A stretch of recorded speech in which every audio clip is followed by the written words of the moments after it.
Bincangkan hal yang hangat kali ini tampaknya tidak seru kalau ketika kita ngobrol dengan Prof. Mahfud MD tapi kita tidak ngobrol tentang sengketa Pilpres di MK. Selamat malam Prof. Mahfud. Selamat malam Indra. Sehat Prof. Terima kasih datang ke rumah saya. Prof. Mahfud. Sehat alhamdulillah. Ini sebelumnya selamat hari ulang tahun RI untuk kita semua Prof. Ya, selamat untuk kita semua. Dan Dirgahayu. Harapannya ke 69 ini tentu akan menjadi lebih baik daripada sebelumnya. Apalagi ini tahun 2014 sejarah buat Republik. Iya, insya Allah lah. Mudah-mudahan lebih baik. Tapi sebelum kita ngobrol lebih lanjut tentang apa yang terjadi di MK misalnya, harusnya seru kalau ngobrol dengan Prof. Mahfud tentang apa yang terjadi di MK. Tapi kita ingin tahu Prof.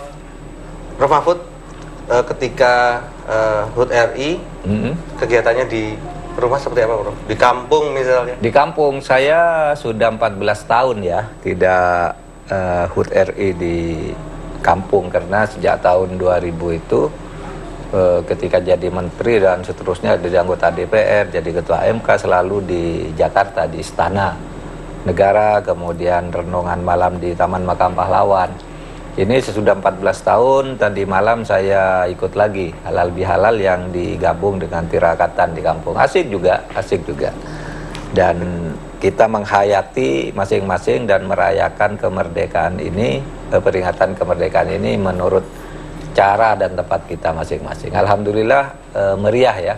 Saya pantau dari berbagai media, rakyat sekarang menikmati kemerdekaan ini sebagai betul-betul hari kegembiraan bagi bangsa dan rakyat Indonesia. Prof, kalau tanggapan orang kampung sendiri, tetangga-tetangga di kampung terhadap kehadiran Prof. Mahfud selama 14 tahun terakhir tidak pernah kelihatan seperti apa, Prof? Ya sebenarnya biasa saja, karena saya itu selama 14 tahun di Jakarta minimal 2 minggu sekali pulang. Cuma saya tidak hadir di upacara ke 17-an aja. Kalau acara lain saya masih sering ketemu mereka nih di masjid di depan, kumpul di masjid tuh, ngobrol di halaman gitu. Selama kalau saya pulang ke Jogja, karena saya kan selama 14 tahun juga masih mengajar ya, mengajar di berbagai kampus, sehingga ke Jogja juga menjadi rutin pulangnya. Ya ketemunya dengan mereka ya biasa saja, santai-santai saja. Tetapi untuk 17-an saya baru kali ini ikut lagi di kampung ini. Prof. Mahfud, ketika kita ngomong tentang kemerdekaan RI, kata merdeka, tapi selalu ada juga counter dari beberapa pihak yang mengatakan bahwa sebenarnya kita belum benar-benar merdeka. Masih ada masyarakat yang miskin karena tidak punya akses terhadap hak-hak mereka sebagai warga negara. Kalau menurut Prof. Mahfud seperti apa? Ya itu tinggal persoalannya kan di praktek pemerintahan kita. Tapi kemerdekaan itu seperti dikatakan oleh pembukaan Undang-Undang Dasar maupun oleh Bung Karno, itu kan pintu gerbang untuk memerdekakan manusia. Memerdekakan manusia itu kan kuncinya 2 kalau menurut Undang-Undang Dasar. Pertama, mengangkat harkat martabat kemanusiaan. Karena kalau tidak merdeka, kita tuh harkat martabat kita sebagai manusia itu terinjak-injak seperti zaman penjajahan dulu. Yang kedua, keadilan harus tumbuh ya. Oleh sebab itu kesejahteraan manusia itu harus dikawal oleh keadilan. Makanya dalam Undang-Undang Dasar itu sebutkan, oleh sebab itu penjajahan di atas dunia harus dihapuskan karena tidak sesuai dengan pri kemanusiaan dan pri keadilan. 2 itu aja, mengangkat martabat manusia dengan cara membangun negara ini di atas prinsip keadilan agar manusia itu bermartabat, bisa sejahtera. Lalu sejahtera itu sendiri ukurannya kan ekonominya bagus, pendidikannya bagus, kesehatannya bagus, kan gitu. Nah itu semua sekarang memang belum, pendidikan kita belum bagus benar, kesejahteraan ekonomi masyarakat belum, kesehatan juga belum, sehingga orang mengatakan belum merdeka. Tetapi secara politik kita ini sudah berdaulat, sudah merdeka. Saya kira itu sebagai pintu gerbang sudah masuk, tinggal bagaimana mengisi pemerintahan kita ini dengan orang-orang yang kredibel, bertanggung jawab dan punya visi untuk membawa bangsa ini ke ke tingkat membangun martabat manusia dan menegakkan keadilan tentu saja. Prof, biasanya kan kita juga melihat ada beberapa pihak juga mengatakan ketika tadi Prof Mahfud mengatakan penjajahan dulu dijajah oleh para penjajah, itu misalnya zaman dulu ada Belanda, Jepang. Sementara ketika kita diserang dari luar biasanya kita bersatu, Prof. Ya, tapi setelah kita merdeka, ada yang mengatakan kita dijajah oleh bangsa kita sendiri dan kemudian justru kita terbelah, kemudian saling justru tidak akur. Memang Prof Mahfud apakah melihat cara pandang seperti ini memang terjadi? Memang ada benarnya di dalam praktek keluhan seperti itu, karena kita dikatakan dijajah oleh bangsa sendiri karena terutama keluhan masyarakat itu terhadap soal pemanfaatan sumber daya alam, sumber daya ekonomi pada umumnya ya. Sumber daya alam misalnya kita tahu, misalnya di pengelolaannya kan dikelola oleh asing, lebih dari 87% kan, itu sumber daya alam kita. Kemudian yang lebih parah korupsi, karena kadangkala penyerahan pengelolaan sumber daya ke asing itu melalui proses kolusi dengan pemimpin-pemimpin kita sendiri kan, dengan pejabat-pejabat kita sendiri, sehingga ada betulnya juga kalau kita ini dijajah oleh bangsa, sebenarnya oleh orang-orang kita sendiri lah, bukan oleh bangsa sendiri. Mungkin terlalu tinggi kalau bangsa, karena di pemerintahan juga banyak orang-orang yang bersih juga ya. Cuma hampir secara keseluruhan ini belum beres. Harusnya orang-orang yang bersih ini nanti harus keluar untuk bisa menyuarakan anti korupsi ya, Prof? Iya, jelas. Prof, menarik kita ngobrol soal anti korupsi, tapi kita juga ingin tahu, Prof, tentang aktivitas Prof Mahfud ketika sudah tidak menjadi tim Kamnas Prabowo Hatta. Tapi nanti dulu, Prof, kita akan kembali di Apa Kabar Indonesia malam akhir pekan setelah pesan-pesan berikut ini. Kabar Indonesia malam akhir pekan masih bersama Prof Mahfud. Iya, Hendra. Makasih. Prof, kita mengenal Prof Mahfud itu juga aktif, tadi Prof mengatakan juga mengajar di Jakarta. Aktivitas setelah tidak menjadi ketua tim Kamnas Prabowo Hatta apa, Prof? Ya, begini, sejak bulan Mei itu memang saya mengirim surat lah ke pimpinan-pimpinan universitas di mana saya mengajar, karena saya banyak mengajar S3, S2, untuk tidak datang ke kampus karena saya aktif di politik biar tidak terkontaminasi dan menimbulkan pro kontra. Jadi sejak bulan Mei itu saya tidak datang ke kampus, tidak ngajar.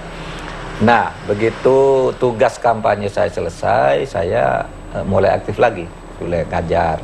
Kemudian bimbingan disertasi di sini, di rumah ini. Ada beberapa mahasiswa S3 Undip datang ke sini, dari Unila datang ke sini gitu untuk bimbingan disertasi. Karena selama 3 bulan tuh banyak yang tertunda. Dan terus ngajar sampai sekarang. Jadi memang kegiatan tim Kamnas itu namanya juga tim kampanye. Begitu tugas kampanye selesai, menurut saya ya selesai, sehingga saya katakan tugas saya sudah selesai. Harus independen ya, Bro? Ini hasilnya, kalau ada persoalan hukum, itu soal tim hukum, bukan soal... Jadi masih ada di tim hukum, tapi tidak secara... Saya tidak ikut tim hukum, karena saya ingin menghindari konflik of interest, dan memang tugasnya beda antara tim hukum dan tim kampanye itu. Kalau tim kampanye kan, kampanye selesai, lalu diumumkan oleh KPU hasilnya. Nah, kalau akan bersambung ke tim hukum, ada tim hukum yang lain gitu. Kalau kita sudah mulai ngomong tim hukum nih, Pak, berarti kita juga harus ngomong soal sengketa PHPU di Pilpres. Di MK. Pilpres di MK. Komentarnya, Prof, secara umum. Ya, saya kira dulu terjadi perdebatan juga. Apakah kita ini akan ke MK apa tidak? Ya, pada akhirnya diambil sikap sesudah menolak atau menarik dari proses rekapitulasi itu akan meneruskan ke jalur hukum. Persoalannya pada waktu itu perdebatannya apakah ini cukup signifikan apa tidak untuk dibawa ke situ. Kesimpulannya kita pokoknya berusaha membuktikan, Pak Prabowo akan membuktikan di pengadilan bahwa terjadi persoalan-persoalan konstitusionalitas gitu. Dalilnya itu kalau suara rakyat itu ya meskipun tidak signifikan atau apa gitu ya harus dipersoalkan, dijelaskan ke publik. Nah, ya waktu itu keputusannya seperti itu dan saya katakan ya tim hukum silahkan jalan gitu. Ada tim sendiri yang lebih profesional gitu. Oleh sebab itu muncul nama-nama pengacara yang profesional, silakan saya bilang langsung beracara ke MK. Untuk saya sendiri karena saya itu mantan ketua MK, saya katakan kurang bagus kalau saya ikut muncul di sana, apalagi 6 dari 9 hakim ada sekarang dulu pernah menjadi hakim dengan saya ketika saya menjadi ketua MK. Dan saya kira biar mereka merasa objektif juga, lalu pengacara juga pengacara Prabowo ini tidak kekurangan mutu dan kualitas, meskipun saya tidak ikut, jalan aja saya bilang. Prof, kalau sampai dengan saat ini masih ada beberapa hari ke depan sampai dengan putusan. Fakta-fakta dari kedua belah pihak kan muncul. Ya. Kalau Prof Mahfud melihat fakta-fakta yang sudah ada berkembang di persidangan, itu arahnya kemana, Pak? Ya, saya sebagai mantan hakim tentu saja tidak boleh bicara arah kemana, di samping secara etik tidak boleh juga. Saya tidak tahu persis selera para hakim ini mau kemana. Kuncinya kan tetap ada di hakim, itu keyakinan hakim. Tetapi sejauh yang saya ikuti memang kalau dari sudut pelanggaran-pelanggaran prosedur yang sudah dilakukan oleh tim Prabowo Hatta diajukan ke depan sidang, ya nampaknya ada hal-hal yang logis ya untuk mempengaruhi hakim di situ. Ada fakta-fakta, tetapi juga saya melihat dalil-dalil yang dikemukakan oleh kubunya Jokowi juga cukup bagus. Jadi dua-duanya menurut saya punya dalil yang sama-sama kuat, tergantung perspektifnya. Dari perspektif keduanya ini hakim nanti memilih yang mana. Nah, biasanya hakim itu bisa berdebat agak lama kalau menghadapi seperti ini. Mungkin penyusunan vonisnya sih tidak terlalu lama, tetapi hakim untuk sampai menilai fakta-fakta itu satu persatu, mungkin perdebatannya tidak cukup 2 hari. Ya. Anda meyakini bahwa nanti ketika putusan, apakah kira-kira gugatan ini kemudian dikabulkan? Saya tidak tahu. Jadi biar aja hakim yang memutuskan, karena memang ada perkembangan baru di dalam persidangan. Kalau dulu ada ukuran terstruktur, sistematis dan masif, sekarang tim ahlinya atau ahli yang dihadirkan oleh tim Prabowo itu menganggap itu tidak cukup. Kalau terjadi pelanggaran konstitusional berarti pemilu tidak konstitusional. Nah, itu kan yang muncul sekarang. Dan argumen untuk itu yang dibangun oleh Irman Putra Sidin, Margarito Kamis dan sebagainya itu cukup atraktif di persidangan ya, dan dikemukakannya dengan dalil-dalil yang logis.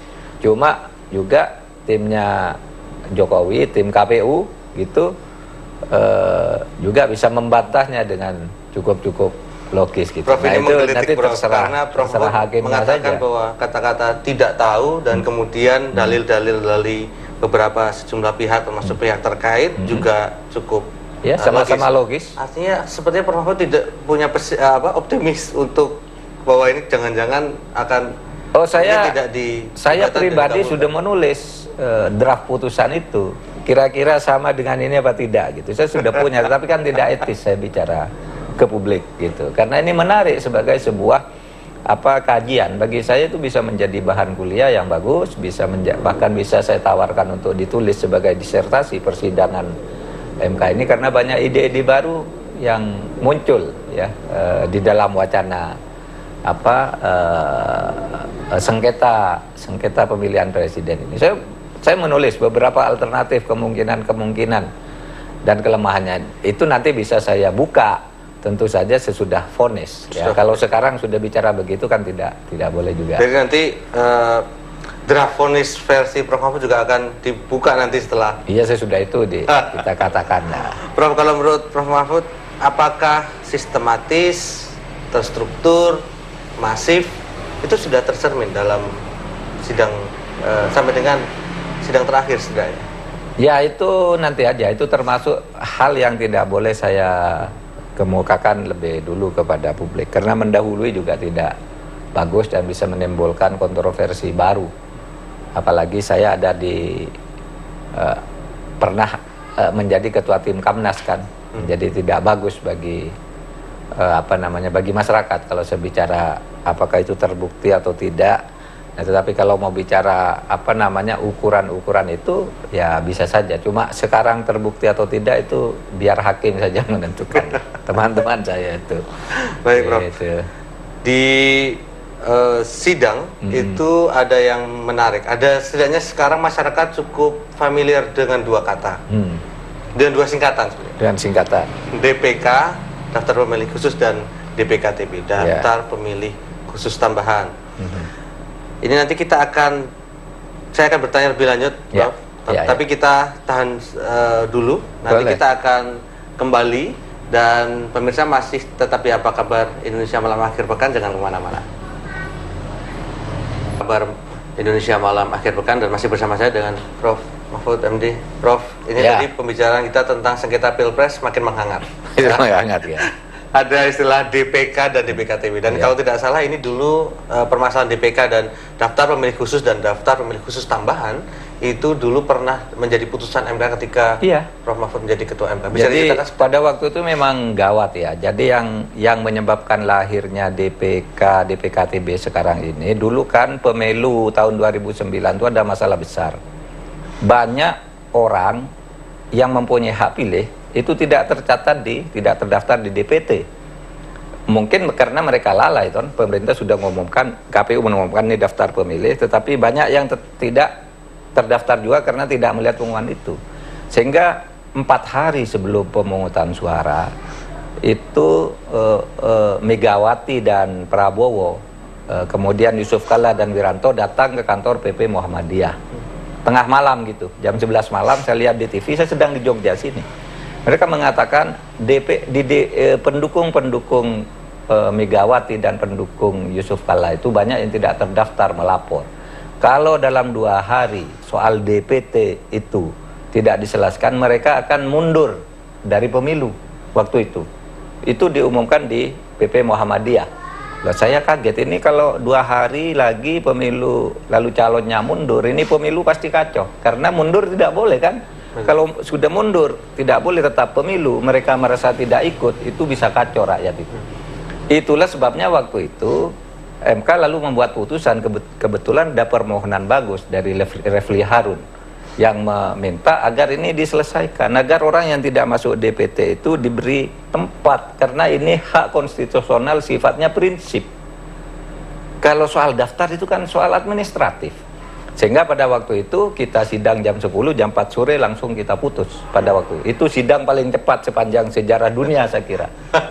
Masalah besar kita nyatakan bahwa mereka yang tidak tercantum di dalam DPT itu dibolehkan untuk memilih dengan membawa KTP atau paspor, dengan catatan memilih 1 jam terakhir. Karena kalau tidak itu bisa disalahgunakan kan, bisa kalau misalnya pagi sudah milih, dia bisa pindah ke tempat-tempat lain membawa KTP, ya kan, harus membawa kartu keluarga juga, dan harus memilih di tempat di mana dia bertempat tinggal gitu. Nah sudah itu pemilu berjalan lancar. Kalau tidak ada itu kacau pada waktu itu, karena mereka sudah katakan akan menarik diri dari pencalonan kalau DPT para pemilih mereka ini tidak disalurkan. Nah MK lalu buat keputusan itu. Nah kalau kemudian sekarang itu dianggap melanggar undang-undang, ya silakan hakim MK lah yang menilai. Tetapi pada waktu itu kita berpikir adanya DPT itu soal administratif. Kalau tidak tercantum, padahal mereka punya hak pilih yang lebih prinsip, yang lebih fundamental, orang harus memilih. Oleh sebab itu boleh bawa KTP pada waktu itu keputusannya.